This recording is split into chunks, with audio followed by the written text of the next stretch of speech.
Siom, Ya. jadi kenalin aku Farza. Ya. Aku Amzar. Jadi hari ini kita mau ada interview mengenai tentang beberapa pertanyaan yang bersangkutan tentang asuransi, khususnya buat Mandiri in-health sendiri. Bisa dulu aja, dulu aja. Jadi pertanyaan pertama kita, apa saja portofolio produk dan layanan utama yang ditawarkan oleh Mandiri In-Health serta bagaimana diferensiasinya dibandingkan dengan perusahaan asuransi kesehatan lain di Indonesia? Oke. Jadi kalau Mandiri Health sendiri ini kita dimiliki oleh AFG Holding. Jadi AFG Life itu adalah holding dari pemilik perusahaannya Mandiri Health. Itu sebesar 80%. Sebesar 80%. Ya, terus 20%-nya dimiliki oleh Bank Mandiri. Bank Mandiri, oke. Nah, secara infrastruktur kita cukup kuat secara permodalan. Nah, secara infrastruktur layanan kita dulu tahun 2009 itu sebelumnya dikepemilikan oleh Askes. Jadi asuransi kesehatan yang transformasi sekarang ke BPJS Kesehatan. BPJS, Jadi secara infrastruktur layanan kita cukup ditopang cukup lama nih. Jadi kita sama provider itu kita kerjasama langsung. Jadi dari sisi rumah sakit, klinik, laboratorium itu kita ada yang semua kerjasama langsung tanpa pihak ketiga. Nah, kalau asuransi lain kadang juga mereka bukan kerjasama langsung tapi menggunakan TPA namanya, third party administration. Jadi third party administration itu kayak seperti ada kayak Admedica yang terkenal. Nah, core bisnis saya Mandiri Health sendiri itu benar-benar cuma khusus di asuransi kumpulan. Jadi asuransi kumpulan itu adalah asuransi yang hanya bergerak di bidang korporasi aja. Secara legalitasnya kalau mau masuk bekerja sama dengan Mandiri Health, otomatis persyaratan utama harus mempunyai legalitas dari perusahaan sendiri, kayak akte pendirian, akte perubahan, NPWP perusahaan. Sampai kalau misalnya untuk yang retail itu asuransi perorangan. Jadi kita belum buka untuk layanan asuransi kesehatan untuk perorangan nih. Jadi kita hanya untuk yang berbentuk badan usaha atau berbadan hukum. Jadi intinya Mandiri koperasi gitu ya. Jadi diperuntukkan buat koperasi gitu ya? Koperasi bisa, tapi yang lebih utama itu adalah perusahaan. Jadi perusahaan itu dari badan usaha milik negara, BUMN, badan usaha milik swasta, yang sampai nanti ke lembaga yang lainnya seperti yayasan, sekolah, terus ada koperasi juga bisa. Yang penting satu tempat itu mempunyai badan hukumnya sendiri. Seperti itu sih. Terus itu ada apa keunggulan kompetitif yang menjadi ciri khas produk-produk Mandiri In-Health, khususnya dalam memberikan nilai tambah bagi nasabah korporasi maupun individu? Ya. Jadi kalau sekali lagi kalau untuk individu kita take out ya, karena kita khusus di korporasi aja. Jadi yang membedakan dengan asuransi lain, kita di Mandiri Health sendiri punya beberapa produk. Jadi ada produk yang utama pasti kita basisnya asuransi jiwa. Jadi kalau untuk jiwa kumpulan kita ada, bukan jiwa perorangan. Nah, jadi untuk satu perusahaan misalnya mau mengasuransikan asuransi kematian untuk seluruh karyawannya, itu kita bisa secara kumpulan, secara grup. Itu namanya kita grup term life nama produk kita. Lalu kedua kita punya produk yang namanya asuransi kesehatan. Jadi kayak kalau biasa disebut di perusahaan itu namanya employee benefit. Jadi untuk asuransi kumpulan untuk kesehatan untuk karyawan dan keluarga itu core bisnis kita yang utama. Nah, kita punya detailkan lagi, kita produknya namanya medical care. Medical care itu kita ada beberapa skema. Skemanya itu ada managed care, ada indemnity, ada iFlexi. Jadi kalau sistem managed care itu yang kita bisa klaim itu yang benar-benar yang kita punya secara unggulan dan punya di Mandiri Health saja. Gitu. Karena asuransi dengan skema managed care ini skema yang paling berbeda dengan asuransi kompetitor atau asuransi pada umumnya di Indonesia. Nah, yang kedua, kita juga Mandiri Health punya asuransi kumpulan yang berbentuk plafon. Nah, plafon ini yang sama benar-benar dengan kompetitor. Dengan asuransi lainnya. Yang berbasis plafon ini dia hanya tinggal menyesuaikan aja kebutuhan dari manajemen seperti apa, baru nanti tinggal dilihat dari nilai preminya berapa. Gitu. Jadi secara dengan kompetitor hanya melihat berapa besaran preminya, terus kalau secara benefit kita tailor made, menyesuaikan kebutuhan manajemen. Tinggal nanti akan dilihat kalau preminya lebih mahal dari kita atau lebih murah dari kompetitor, itu akan dilihat dari karena ada di setiap perusahaan itu untuk perhitungan premi ada beda-beda. Pertama dari ada komponen loading premi itu untuk biaya OPEX, lalu sampai ke keuntungan dari perusahaan sendiri karena kita bergerak di bidang jasa. Nah, OPEX ini yang membedakan dengan asuransi lain, itu asuransi lain mungkin OPEX kantor operasionalnya hanya mencakup Jabodetabek atau Pulau Jawa dan Medan contohnya, atau Sumatera ya soalnya. Nah, tapi kalau di Mandiri Health sendiri kita skupnya sampai seluruh Indonesia. Ya, jadi secara kantor layanan, kantor operasional, kantor pemasaran, kita juga ada di kota-kota besar di seluruh Indonesia. Nah, itu yang akan membedakan besaran nilai premi. Jadi kalau misalnya dilihat premi untuk skupnya layanan Jakarta sama kita buka skup untuk layanan seluruh Indonesia, pasti preminya beda karena akan lebih mahal premi yang skupnya seluruh Indonesia gitu, karena kita biaya OPEX-nya lebih besar gitu. Itu yang akan dilihat kebutuhannya. Misalnya ada perusahaan-perusahaan kan yang memang tingkatnya tidak sama semua. Ada yang perusahaannya levelnya tuh punya cabang di seluruh Indonesia. Contohnya seperti sister company juga kayak Mandiri Utama Finance, Mandiri Tunas Finance itu pakai kita. Jadi karena Mandiri Tunas Finance sudah enggak, Mandiri Utama Finance menggunakan kita karena apa? Karena mereka cabangnya cukup besar di seluruh Indonesia dan kebetulan kantor cabangnya itu mendekati dengan kantor layanan kita. Jadi kalau ada apa-apa di provider di rumah sakit di wilayah tertentu, contohnya di Kalimantan gitu ya, sampai nanti ke daerah Papua, nah itu kita ada semua. Nah, jadi untuk melayani peserta kita yang Mandiri Health cukup memenuhi lah.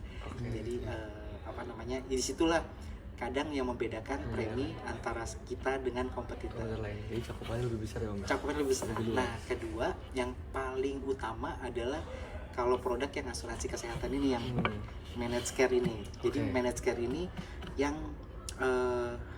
kondisinya itu pasti berbeda dengan sistem plafon. Karena kita punya dua produk ini, cuman asuransi lain belum tentu punya produk yang sama kayak kita ya, si managed care ini. Tapi kalau yang sistem plafon itu pasti semua asuransi korporasi punya. Nah, itu sebelumnya yang pertama membedakan kita benar-benar core bisnisnya hanya di sini saja nih, di asuransi kesehatan. Tapi kalau untuk kompetitor, contohnya kayak AXA Mandiri, terus Allianz gitu ya contohnya, dia bisa ada menjual secara corporate, dia juga pada penjualan retail itu seperti unit link gitu kan.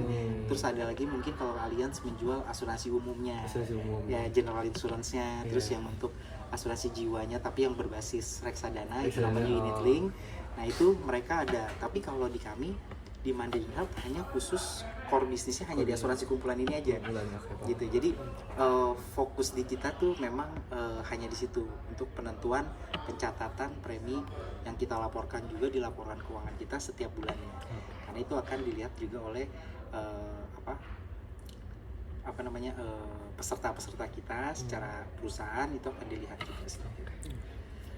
Terus kedua yang tadi kan yang membedakan, apa sih yang paling membedakan tadi kan, makanya di kita kadang menjelaskannya agak cukup panjang karena historical kita butuh pelan-pelan nih pemahamannya, karena kita punya produk yang tidak dipunya produk di luar sana.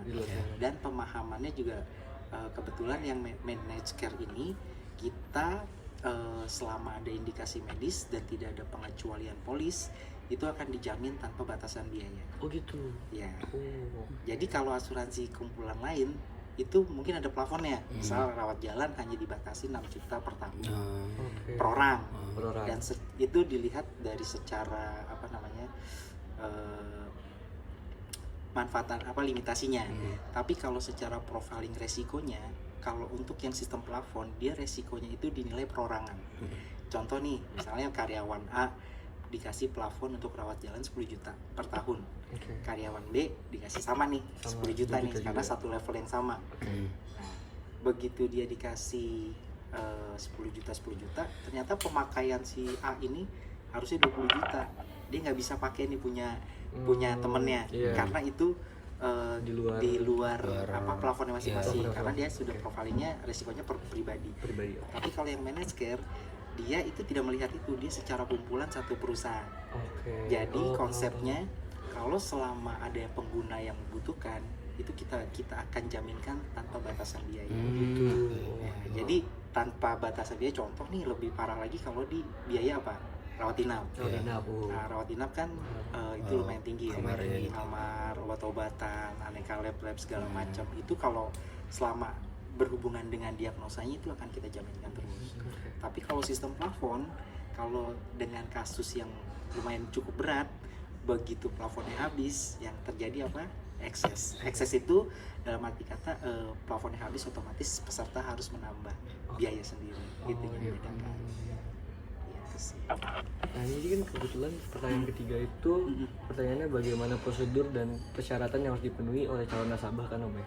Tadi kan kamu udah jelasin soal yang penting dia udah ada legalitas dari perusahaannya sendiri ya. Betul. Nah tapi aku sebenarnya pengen nanya sih Om, kalau kan misalnya tadi yang manajemen itu kan dia tanpa batasan biaya ya. Ya. Itu pengelolaan uangnya gimana Om? Jadi kayak cara dapat uangnya gimana gitu-gitu. Jadi kayak aku penasaran sih, kalau asuransi itu dapat uangnya dari mana Om? Oh Buat gitu.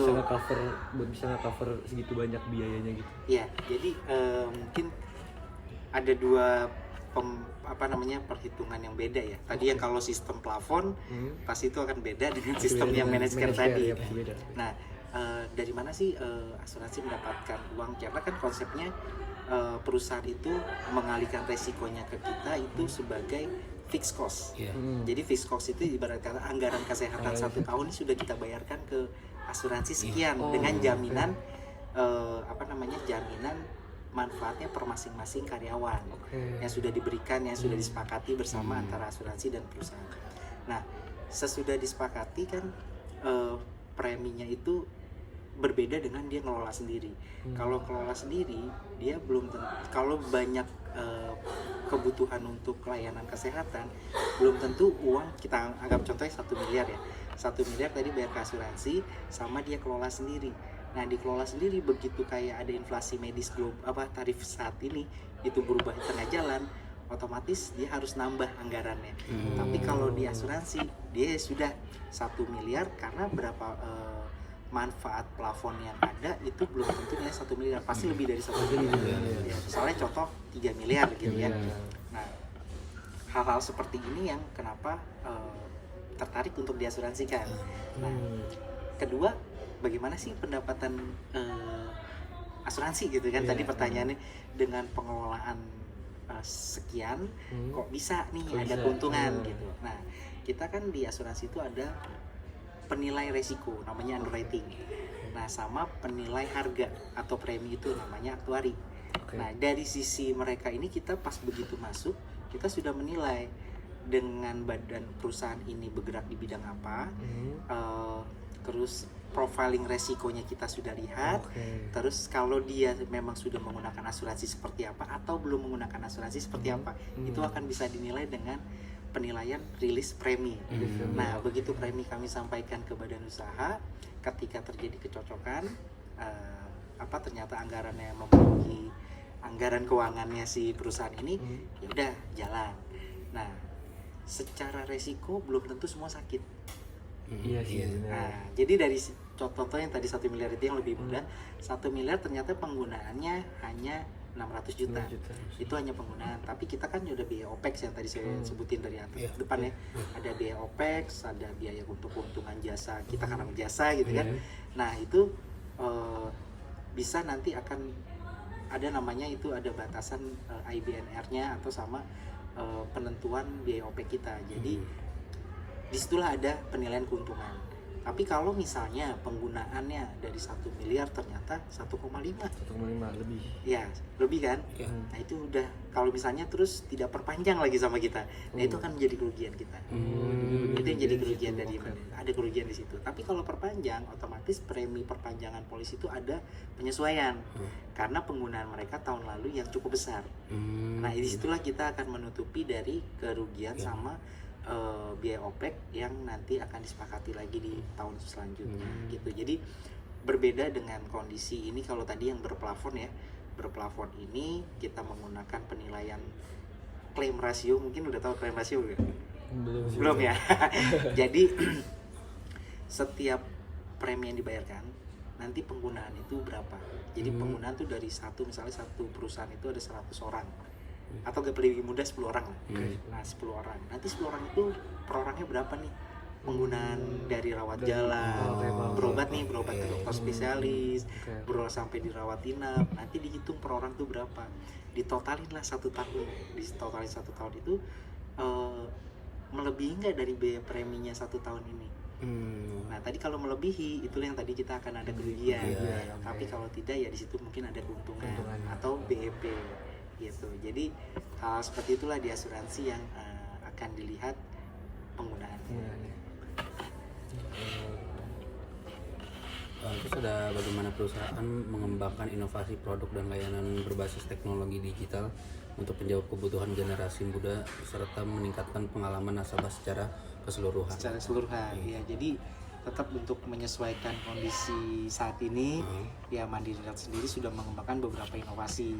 Yang paling utama, pertama itu kita mengeluarkan namanya aplikasi yang menggantikan kartu dari peserta. Jadi kan dulu kartunya fisik sebagai tanda identitas lah ya, jadi identitasnya kayak BPJS. Jadi kita sudah punya aplikasi yang di situ nanti ada e-card, electronic cardnya peserta. Jadi setiap peserta dari setiap karyawan itu akan mendownload aplikasi, masukin nomor kartu peserta, nanti akan terlihat nih e-cardnya, terus benefitnya apa aja, terus provider kita di Indonesia ini apa aja, atau di sekitar dia 50 km tuh ada provider kita Mandiri Health yang mana aja.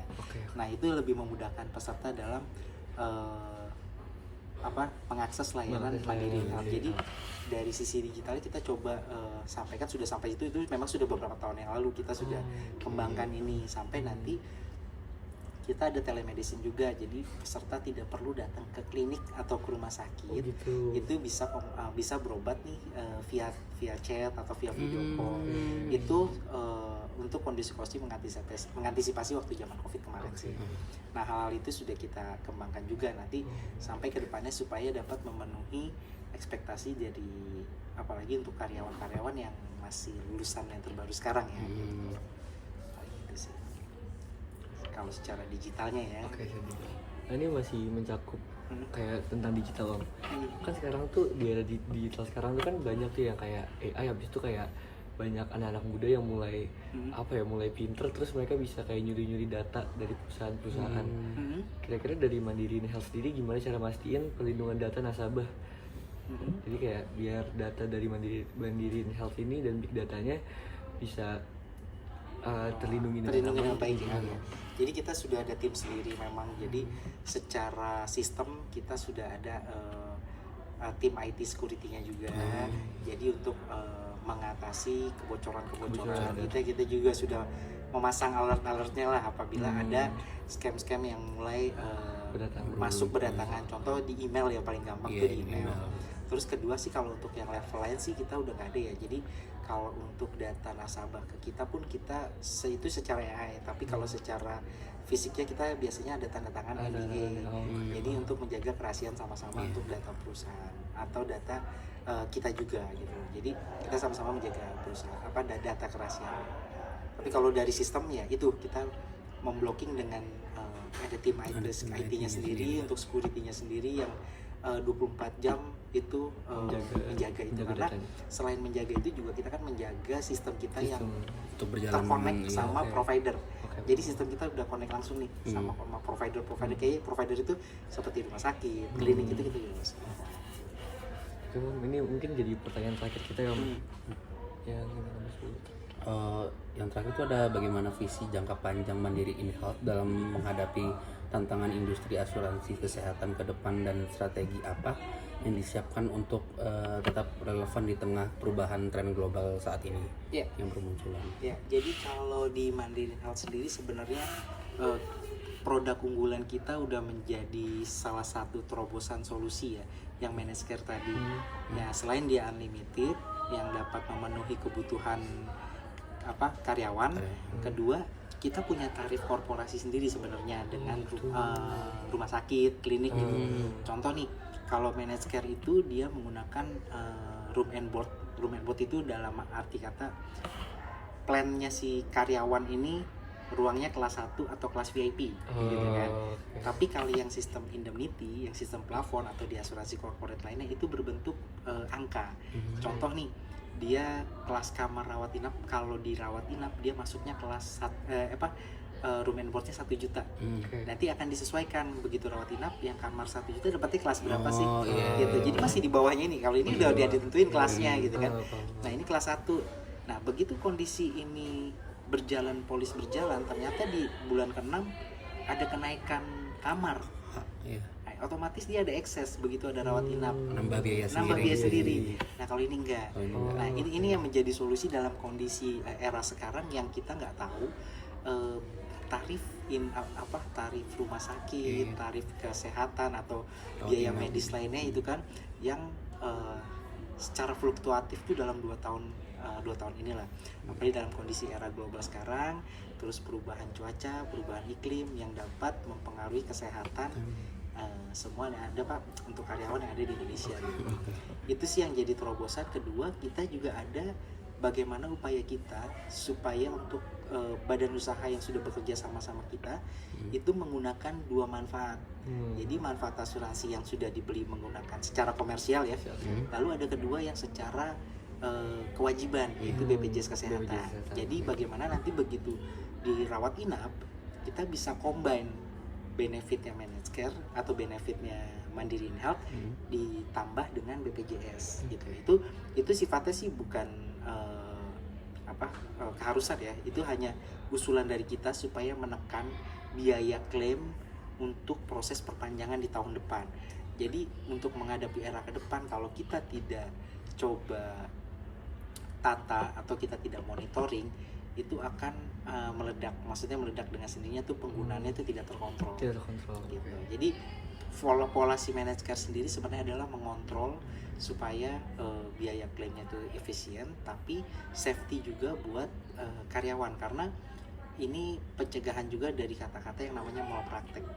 Jadi misalnya kalau di managed care itu, kalau misalnya tidak sesuai indikasi medisnya atau diagnosanya, itu nggak boleh diberikan obat yang selain sesuai diagnosanya.